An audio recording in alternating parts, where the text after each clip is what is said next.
Hey Discoverers, it's Mrs. Bishop, and it is a gorgeous February Saturday, so we are at Spring Grove Cemetery in Cincinnati.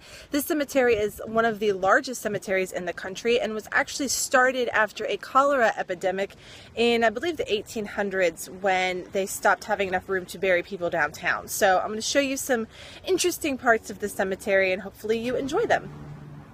So this piece here is an example of a family stone. They typically would have these big stones to represent the entire family, and then the individual tombstones, there's my shadow, would be down here. Now these are footstones. You can see they would have been placed at the foot of the body. And what I like about this cemetery is it has a lot of iconography, which means symbology on the tombstones. In this particular one, you can see a drape, and that basically meant that the life was over. And so there's a drape on top of the tombstone. So that's called iconography, and we'll see several examples of that throughout the cemetery today. So here are some examples of that iconography I was telling you about. You can see all of the urns with the drapes on top. There's several of them in this area. And like I said, that just represented a life being cut short.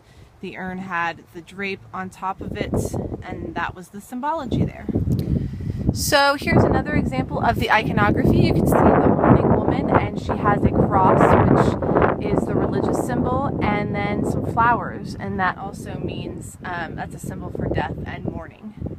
So this is Harry Weisenborn, born 1833, died 1897, and then his wife Catherine, born 1843, died 1920, and then you can see their family stone. And then down here we have the footstones again. So here's another really neat piece of iconography. You can see the three mourning women there. And then if you look, this woman on the left has an anchor in her hand, which according to Christian iconography can mean a number of things. It just represents a faithfulness in God and Jesus Christ. And then of course we see the wreath there, which also represents that. And then the middle figure is looking up towards heaven. So this was a really interesting piece of iconography, and this is the Adam family. So this is pretty interesting. It looks like a log, but then if you touch it, it's actually like marble or something, and I'm not sure what the log would represent. I guess that's something I'll have to look up, but it's very misleading because the front looks like a tree, but the side you can tell that it's definitely some sort of a marble. So that's very interesting. So this one is interesting to me because this was my last name before I got married, and it's still the last name of my parents and brothers. So maybe this Ada Burgess Ketchum was like a distant relative of ours. So she died in 1934.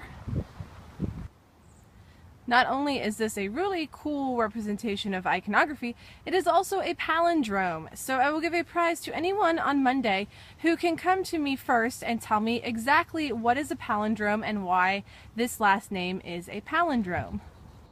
So here is an interesting find. The cemetery stone says either Louis or Louis Capel. I don't know which one it is. Which one do you think? If he's French, it could be Louis.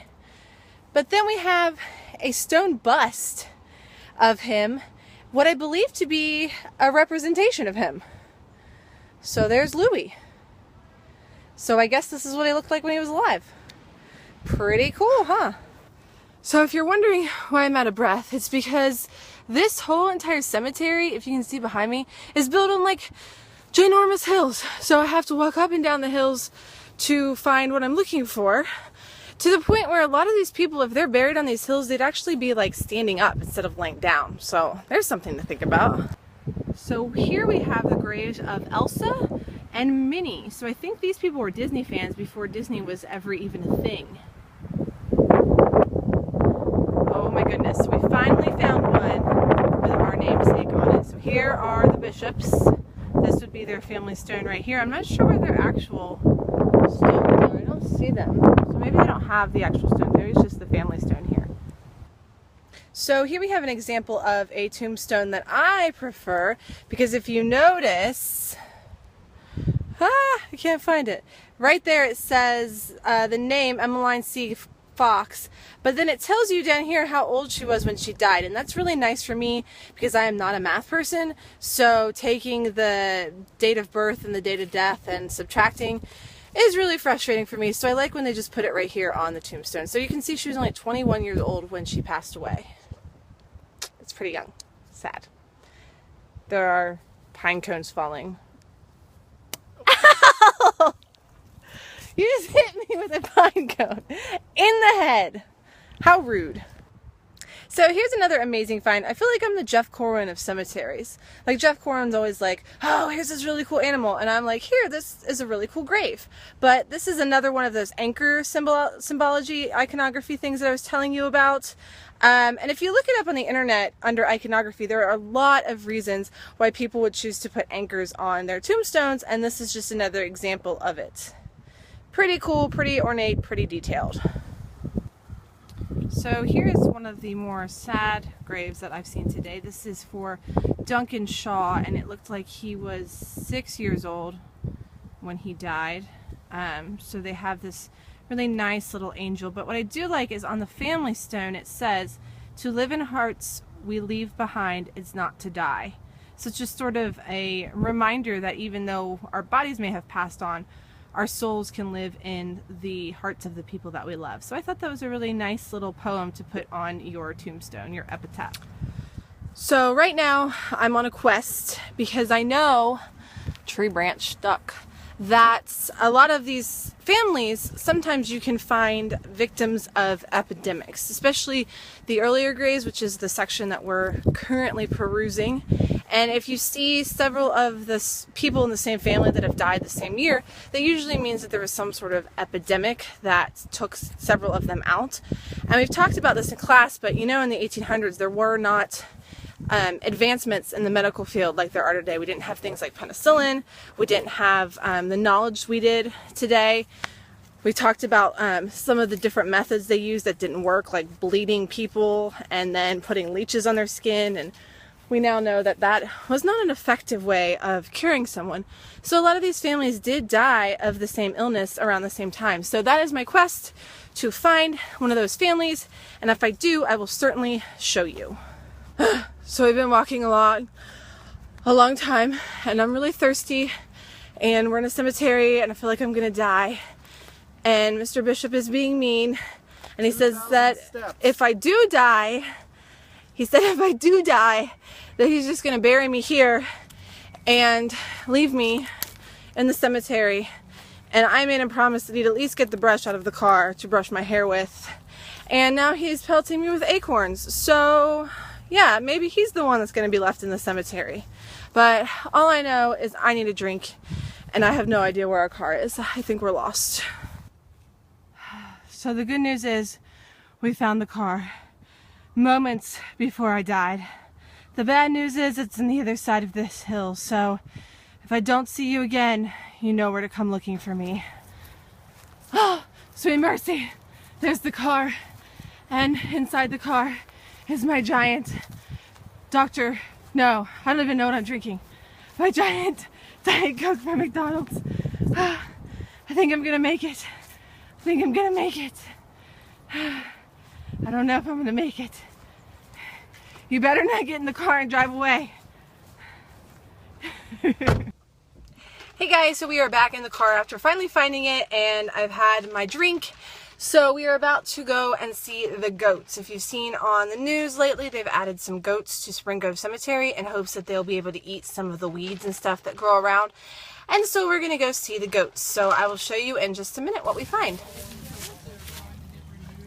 Hi. You're so cute and little. He's soft.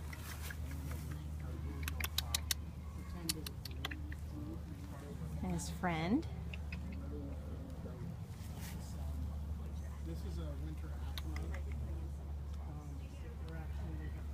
I think he's tired.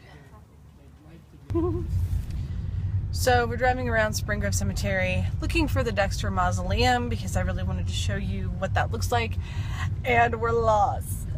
The cemetery is like 100 acres and we're somewhere in the middle of it, and I have no idea where we're going and no idea where we are, and we're probably gonna be here forever.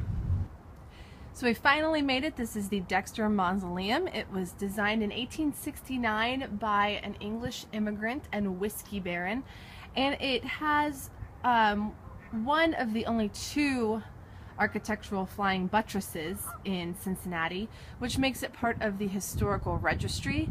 Now, I do know that this was actually never finished. The intention was to have this part be a chapel where they could hold funeral services and then have an elevator that would lift the casket down, or I guess lower the casket down, not lift it down, into this crypt here. So this is where the bodies are kept. So if you go through those doors, which you can't right now because it's locked, that is where they keep the remains of the people that are interned in this particular mausoleum. But I believe that they ran out of money and could not afford to finish it. So some of the windows are missing, and I know that the elevator was never installed on the inside. But this is the Dexter Mausoleum. Like I said, it is on the National Historic Registry because of those right there. Those are flying buttresses. You can see them a little bit better. And they are part of Gothic architecture. So we were watching The Hunchback of Notre Dame. The Notre Dame Cathedral in Paris, France is also considered Gothic architecture. So if you can see those buttresses there, that is why it's now on the National Historic Registry, and only one of two buildings in the city of Cincinnati to boast that feature. So unfortunately for me, there are no presidents buried here in Spring Grove Cemetery, but this is Salmon P. Chase. He was the governor of the state of Ohio from 1856 to 1860, and then in 1861 he became the Secretary of the Treasury under Abraham Lincoln, who we all know is my favorite president. And then from 1864 to 1873 he was the Chief Justice of the Supreme Court. So that was a big accomplishment. Then if we pan down, you can see his footstone. And then next to him is probably a daughter and perhaps a granddaughter. So yeah, that is Salmon P. Chase, and he knew Abraham Lincoln, so that's pretty cool.